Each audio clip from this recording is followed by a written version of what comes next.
Assalamu alaikum wa rahmatullahi wa barakatuh. Paix et bénédiction à vous tous. Je suis finalement de retour sur YouTube.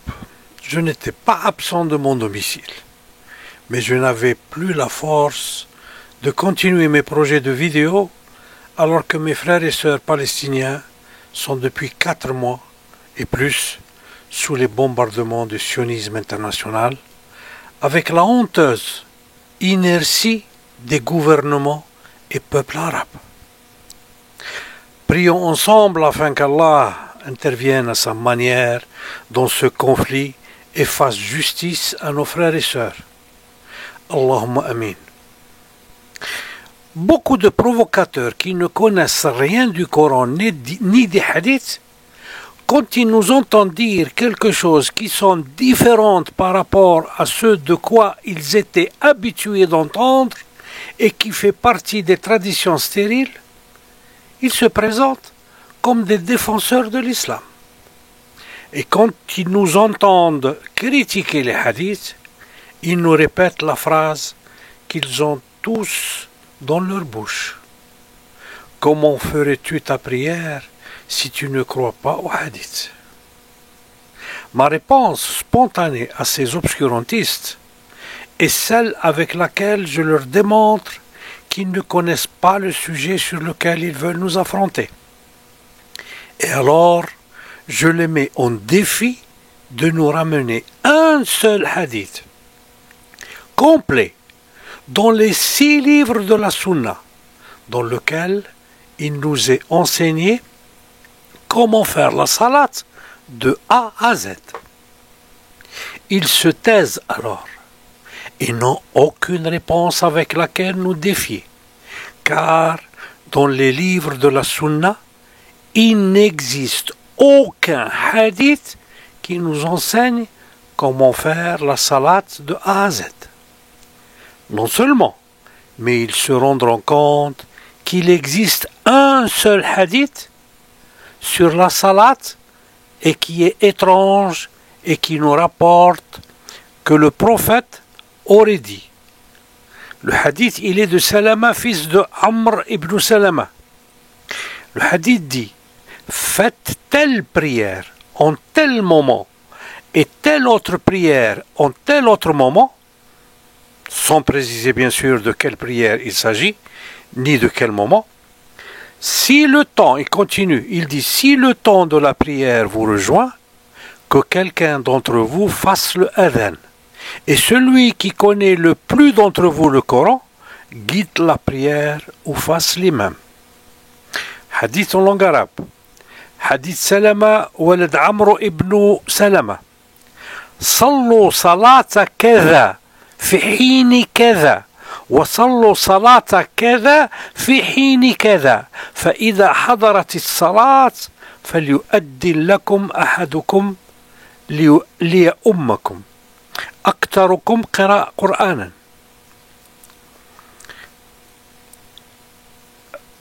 حكم المحدث Ibn Hazm, c'est-à-dire le jugement de Ibn Hazm sur ce hadith, سناده في غاية الصحة. C'est-à-dire, c'est un hadith sahih pour lui. C'est incroyable, n'est-ce pas, que d'attribuer à notre noble prophète un hadith de cette médiocrité. Ne croyez-vous pas? D'où nous sort-il alors que la Sunna enseigne comment le prophète faisait sa prière? Des mensonges, que des mensonges. Venons maintenant au sens de la salat dans le Coran. On ne peut pas venir avec un verset et dire « voici le sens de la salat dans le Coran », car elle est citée dans différents contextes et différentes significations. Premièrement, la première signification, on la trouve dans le chapitre 20, verset 14. Allah, en parlant à Moïse quand il regagna le mont Toa, dans le Sinaï, il lui dit: certes, c'est moi, Allah, point de divinité que moi. Adore-moi donc et accomplis la salat pour te souvenir de moi. إنني أنا الله لا إله إلا أنا فاعبدني وأقم الصلاة لذكري. Quand Allah avait ordonné cela à Moïse, il n'y avait pas de Coran, ni de Torah, ni d'évangile. Il était ici à sa première rencontre avec Allah. Quelle salat devait-il faire alors? Y avait-il la salat avant Moussa alayhi salam? Est-ce qu'il y avait la salat? Comment était-elle? Il est clair que le verset en question parle de deux choses complémentaires. L'adoration d'Allah et l'accomplissement de la salat pour se rappeler de lui. Deuxièmement, la deuxième signification de la salat est celle qui nous empêche de faire du mal ou de tomber dans le péché. Et cette signification, nous la trouvons dans le verset suivant. Coran chapitre 29, verset 45. Récite ce qui t'est révélé du livre et accomplis la salat. En vérité, la salat préserve de la turpitude et du blâmable. Le rappel d'Allah est certes ce qu'il y a de plus grand, et Allah sait ce que vous faites.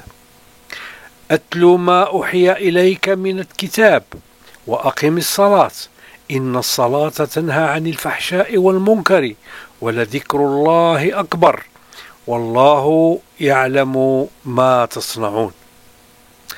Je vous pose alors une question, mes chers frères et chères sœurs. Après avoir cité ce verset, est-ce que dans notre société, où nos mosquées sont pleines de gens qui font la prière rituelle, et où il existe des milliers de mosquées pleines jusqu'à la rue, et que leur coût aurait réglé les problèmes de nourriture de l'humanité tout entière, est-ce que la turpitude et le blâmable ont-ils disparu? La salat dont parle le Coran dans ce verset ne peut pas être la salat rituelle appliquée depuis des siècles par notre Ummah. Car le verset nous dit que la salat dont il parle acterait automatiquement à la préservation de la turpitude et du blâmable.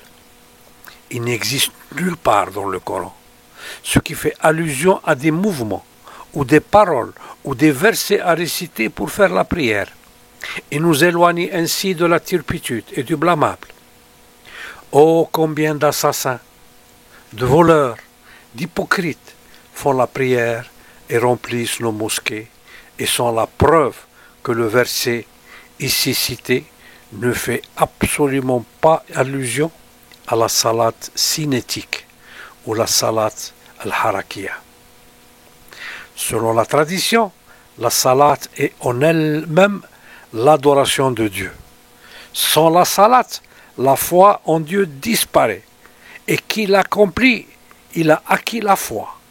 Le hadith dit en effet à ce propos: qui a accompli la salat, il a accompli la religion, et qui l'a abandonné, il a abandonné la religion. من أقام الصلاة فقد أقام الدين ومن تركها فقد ترك الدين. Le Coran, malheureusement pour eux, nous parle d'autres significations bien précises de la salat. La salat n'est pas un ensemble de mouvements mécaniques à faire ni des rituels à exécuter. Mais la vraie salat existe dans son origine en tant que lien spirituel entre l'individu et son créateur et l'individu et son prochain. Troisièmement, il existe une troisième signification de la salat et qui signifie prier Dieu, demander sa miséricorde et sa réponse à nos prières. La prière à Dieu peut être pour nous ou pour nos prochains. Coran chapitre 9, verset 103. Et prie pour eux. Ta prière est une quiétude pour eux. Et Allah est audient et omniscient. وصل عليهم إن صلاتك سكن لهم والله سميع عليم. Ce verset fait-il allusion au Fajr, au Dohr, au Asr, ou au Maghrib, ou à l'Isha, Évidemment non. Coran chapitre 33, verset 41. Ô vous qui croyez, évoquez Allah d'une façon abondante et glorifiez-le à la pointe et au déclin du jour. C'est lui qui est en lien avec vous, c'est-à-dire Allah, mal traduit par celui qui prie sur vous, ainsi que ses anges, afin, donc, je répète le verset, c'est lui, c'est Allah, qui est en lien avec vous, c'est-à-dire Allah, mal traduit par celui qui prie sur vous. C'est-à-dire que la traduction, ils disent celui qui prie sur vous, mais là c'est celui qui est en lien avec vous, ainsi que ses anges, afin qu'il vous fasse sortir des ténèbres à la lumière, et il est miséricordieux envers les croyants. Ya ayyuhalladhina amanu, adkurullaha dhikran kathira, wa sabbihuhu bukratan wa asila. هو الذي يصلي عليكم وملائكته ليخرجكم من الظلمات إلى النور وكان بالمؤمنين رحيما. Ici, le sens de la salat est un lien spirituel avec Allah et une bénédiction de Dieu aux croyants afin de les faire sortir de l'obscurantisme et l'ignorance vers la lumière de la foi et donc du savoir. Doit-on traduire ce verset par le fait que Allah prie sur nous par des mouvements rituels? Ce serait absurde, n'est-ce pas? Il y a encore un autre verset qui va dans le même sens, mais il est adressé cette fois-ci au prophète sallallahu alayhi wa sallam. Coran chapitre 33, verset 56.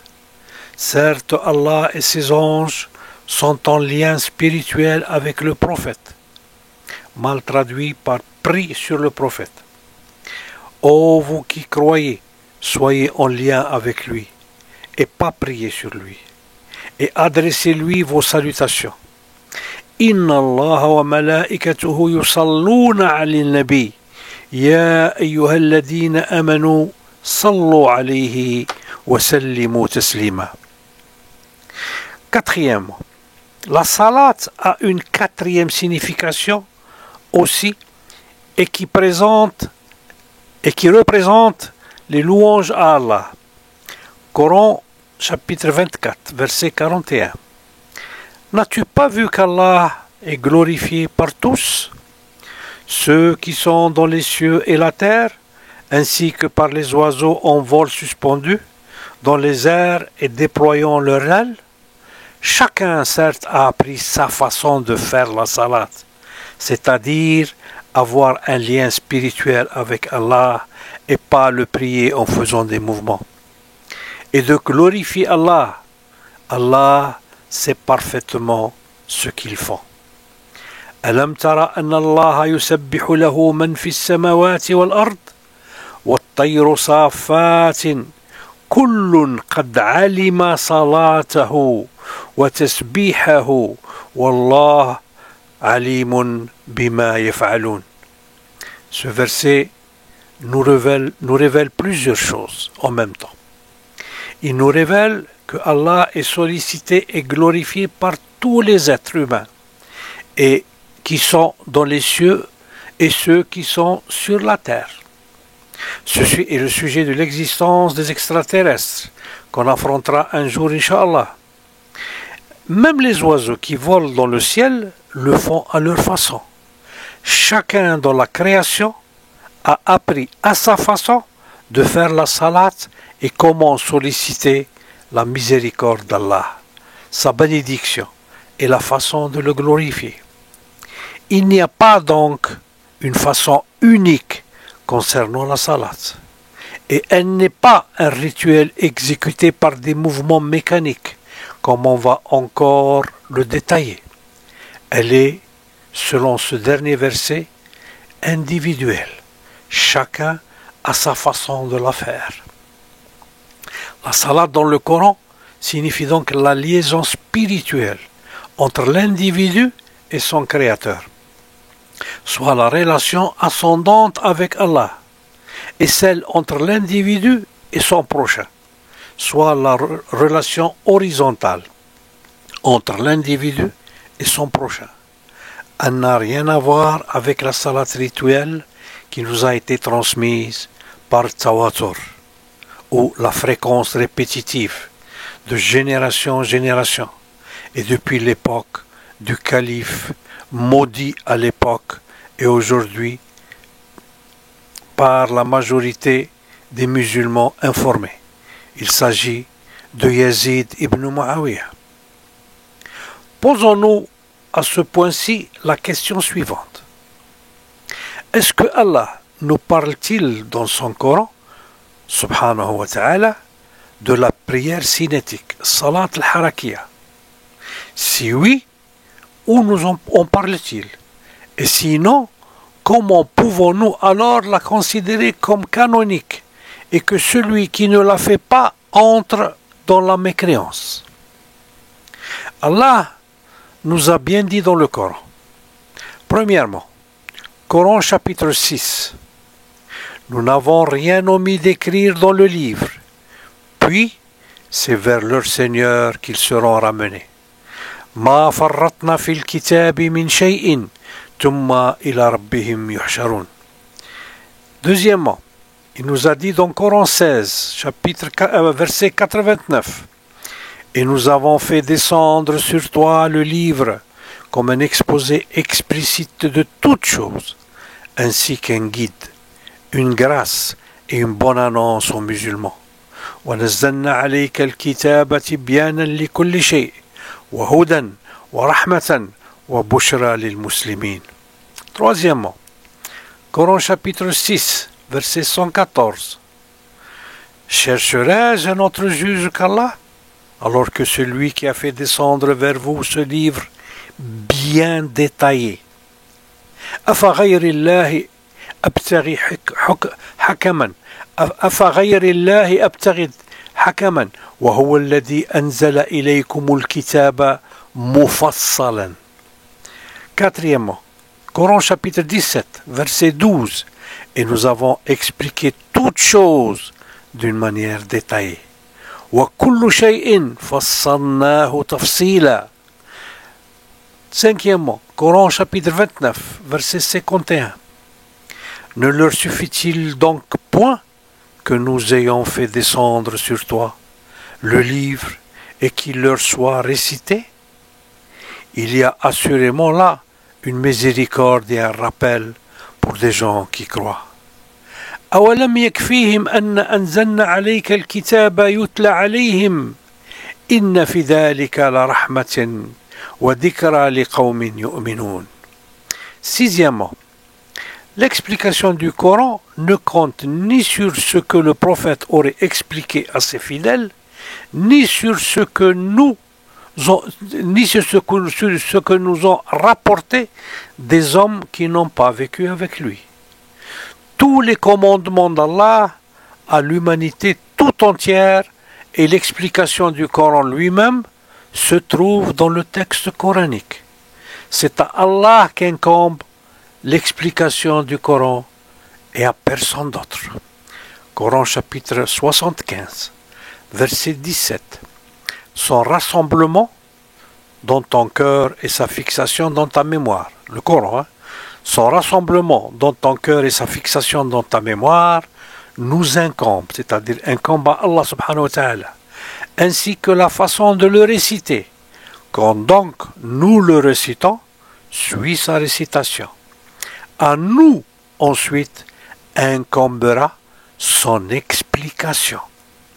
Inna alayna jam'ahu wa qur'anahu fa idha qara'nahu fattabi' qur'anahu thumma inna alayna bayanahu.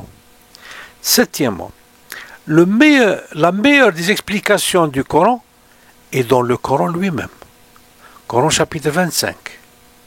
Ils ne t'apporteront aucune parabole sans que nous t'apportions la vérité avec la meilleure interprétation.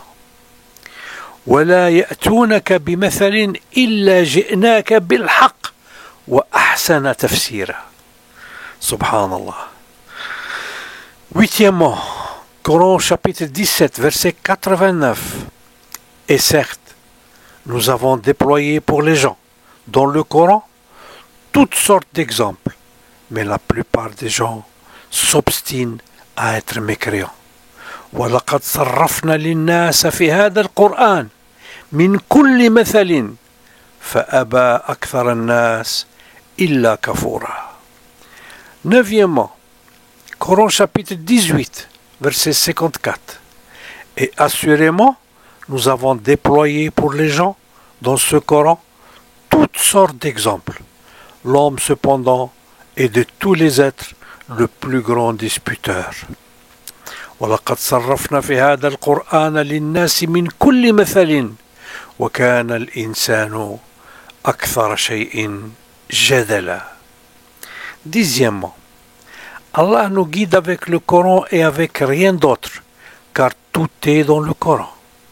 Coran chapitre 39, verset 23. Allah a fait descendre le plus beau des récits, c'est-à-dire des hadiths. Pas les hadiths cités. Le plus beau des hadiths, c'est le Coran, bien sûr. Un livre. Donc Allah a fait descendre le plus beau des récits.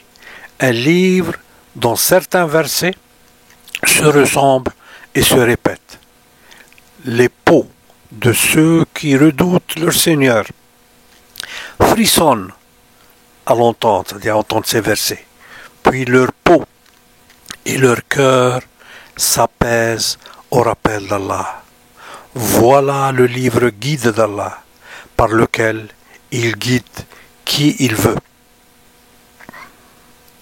Mais quiconque Allah égare n'a point de guide. Allah نزل أحسن الحديث كتابا متشابها مثاني تقشعر منه جلود الذين يخشون ربهم ثم تلين جلودهم وقلوبهم إلى ذكر الله ذلك هدى الله يهدي به من يشاء ومن يضلل الله فما له من هاد. Onzièmement, Coran chapitre 4, verset 122. Et qui est plus véridique d'Allah en récit, en hadith? وَمَنْ أَصْدَقُ مِنَ اللَّهِ قِيلًا. Coran chapitre 4, verset 87. Et qui est plus véridique d'Allah en hadith? وَمَنْ أَصْدَقُ مِنَ اللَّهِ حَدِيثًا. Donc, les hadiths, c'est le Coran. Hein, et la vérité, c'est le Coran. C'est tout est dans le Coran.